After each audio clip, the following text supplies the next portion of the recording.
Just got back from that 2 week vacation you were desperately counting down to. You're convinced this was the break, the one thing you needed to finally feel yourself again. But as you stare at your inbox, that familiar sinking feeling of dread is creeping back in, and you can't help but wonder, was I even gone at all? If this sounds familiar, you're not broken. It's just that you've been trying to use a band aid to fix a broken bone. Burnout isn't just about being tired, it's a powerful signal that your environment is fundamentally unstable. A vacation is a fantastic pause button, but it doesn't change the machine you have to go back to. Today, we're going to talk about why that is and what actually does work. The main reason a vacation doesn't cure burnout is that we often misdiagnose the problem in the first place. We treat it like a personal failing, as if we need to just rest better, but it's almost never that simple. The World Health Organization even calls burnout an occupational phenomenon that results from chronic, unmanaged workplace stress. The key word there? Occupational. Burnout is an external problem. It's a reaction to things like a crushing workload, a toxic culture, or even feeling like you have zero control over your own day. A vacation feels great because it yanks you out of that environment, but the source of the stress is patiently waiting for you the second you get back. This is where it's so important to tell the difference between burnout and depression. While they can feel scarily similar, the roots are totally different. Depression is a clinical condition that often causes internal touching on brain chemistry, genetics, and personal history. It's pervasive, meaning the sadness and hopelessness can color every part of your life, not just your job. Here's a quick gut check. When you're burned out, you can often find real joy in your hobbies or with friends, even if your work feels like a black hole. With depression, even things you used to love can feel empty and pointless. So if your exhaustion is mostly tied to that area of your life and getting away provides some temporary relief, you're probably dealing with burnout. But if that sense of hopelessness packs a bag and follows you to the beach, it might be a sign of depression, which needs and deserves a different kind of support.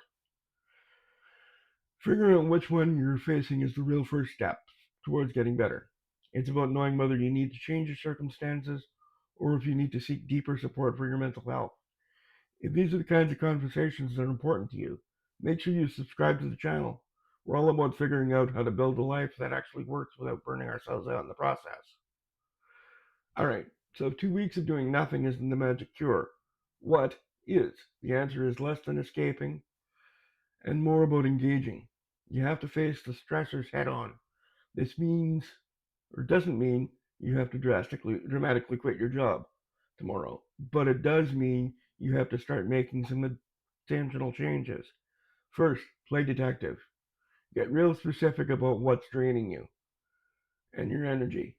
Is it the sheer volume of work? A boss who never gives positive feedback? Vague expectations that set you up to fail? Write down the top 3 things that suck the life out of you at work. You can't fight an enemy you can't see. Second, build and defend your boundaries. Burnout absolutely thrives when work bleeds into every corner of your life. This is your permission slip to be ruthless about protecting your time and energy. It means turning off notifications after 6 p.m. It means actually taking a full lunch break away from your desk. And it means learning to say no when you're already at capacity. It will feel uncomfortable at first, but boundaries are the guardrails that keep you from driving off a cliff. Third, find small, sustainable ways to recover. You don't need a huge dramatic gesture. Real recovery happens in the small, daily habits you create. This could be a 10-minute walk without your phone, blocking out time for a hobby, or even being militant about getting enough sleep. These aren't luxuries, they're non negotiable parts of managing stress. And finally, speak up. Burnout is incredibly isolating, but I promise you, you're not the only one feeling this way. If you have a decent manager, talk to them about your workload. Lean on coworkers you trust, your friends, or a therapist. Just say the words, I think I'm burning out loud can lift a massive weight and open the door to finding real solution. A vacation is a wonderful, necessary thing. It gives you a chance to rest, see new things, and hit the reset button. But it's a tool for recovery, not the cure itself. Burnout is not your fault. It's a sign out from your body and mind that the environment you're in needs to change.